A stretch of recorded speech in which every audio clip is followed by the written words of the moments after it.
This is the very first car ever made, the Benz Patent-Motorwagen from 1896. This is Genesis.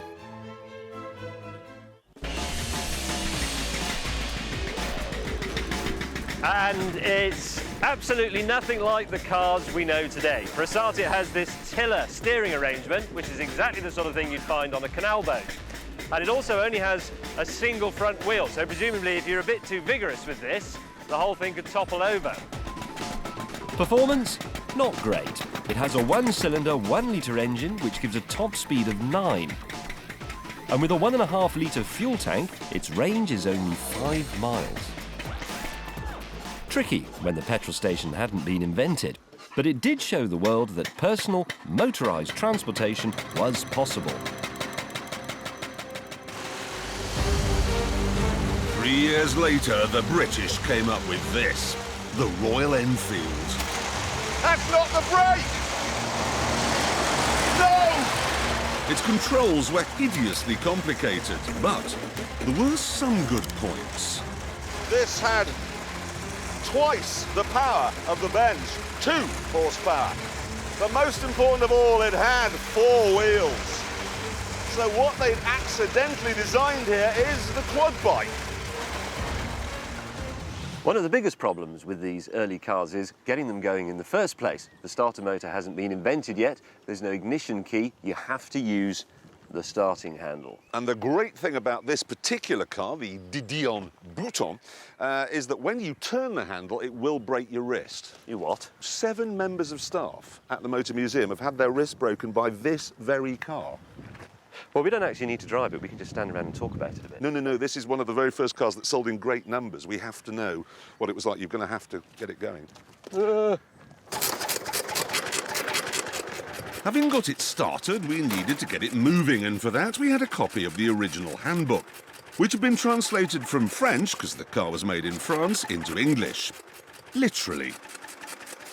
For making the carriage walking at the first speed, take back the drag of the wheel backward crowbar of the right, and take completely and progressively back the crowbar of embrayage to you, while you keep the direction with your... Hurl the mover till his starting. I can understand why this is better than going around looking at a horse's bottom. But how did anyone ever figure out how it worked? If we've established that that's the gear lever, that's the advanced thing for the ignition, that's something important. This was designed for someone with 3 arms and 1 leg. It was. So if you need to do a hill start, you have to steer it with your chest. Or your face. It would be difficult. How do I get it into top gear? For taking the second speed, push rapidly at the crowbar forward without brutality. When it is raised up again, it gains all its strength. Yes! Yeah! Top gear. Now, how do I stop? What? Well, I'm going to have to stop eventually. This road won't go on forever. Hurl the mover. No. Seriously? I don't know, James. I don't know. You're in charge of the instructions. They're in gibberish. There's no point relying on this. I brought them as a joke for the viewer. Oh, God, there's a... For making the carriage completely stopped, when it goes at 15 kilometres an hour, take abruptly the crowbar of embrayage.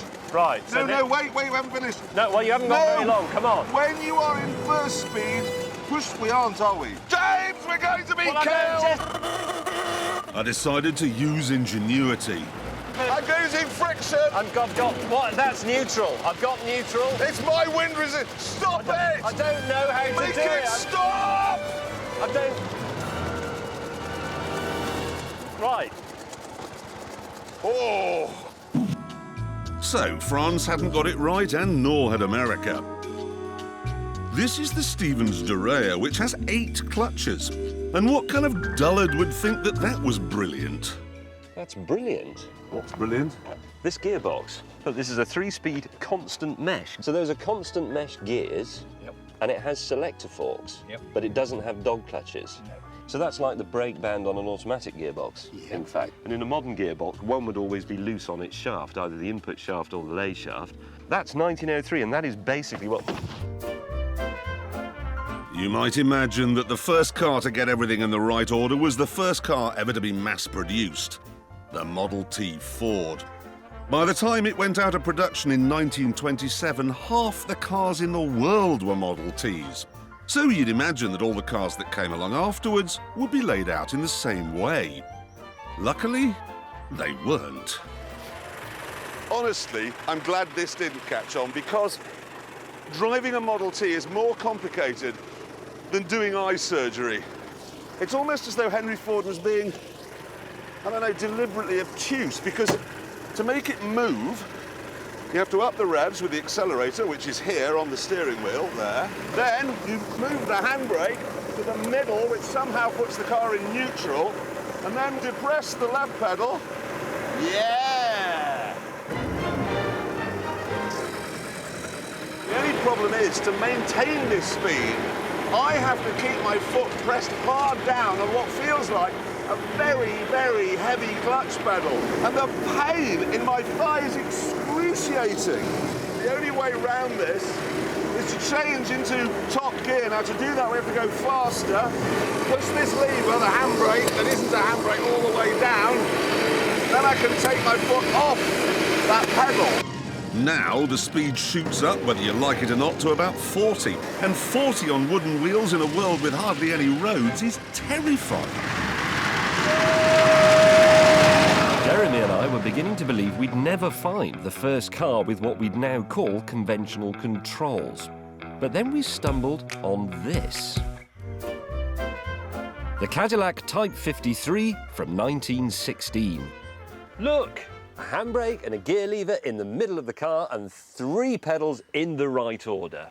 And better still, no starting handle, no broken rests. This was the first car to come with one of these. This may look as old-fashioned as all the other nonsense from the early days of motoring, but what we have here is the nub, the first properly modern car.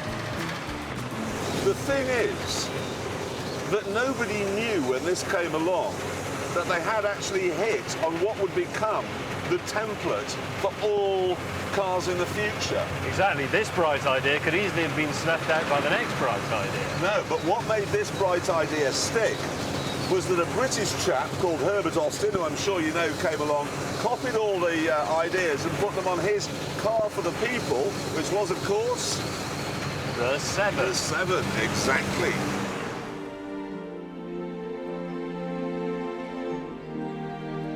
This car cost just £125, 4 times less than the Cadillac. What's more, it was built under license by BMW in Germany and copied too by Datsun in Japan. This car then, the little Austin 7, took Cadillac's bright idea, showed it to the world, and made it stick.